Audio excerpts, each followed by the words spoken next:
You ask Tiger to solve. This deals with linear equations with one unknown. The final result is x equals -2.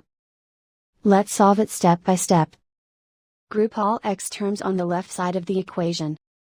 Subtract 3x from both sides. Group like terms.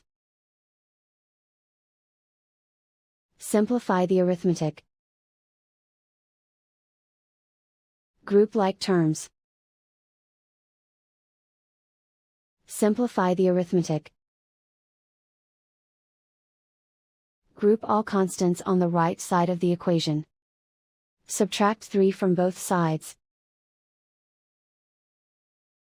Simplify the arithmetic.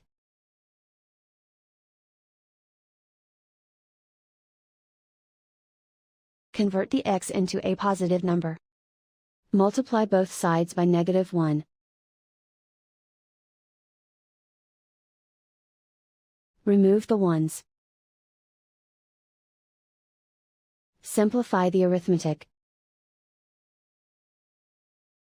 And so the final result is x equals -2.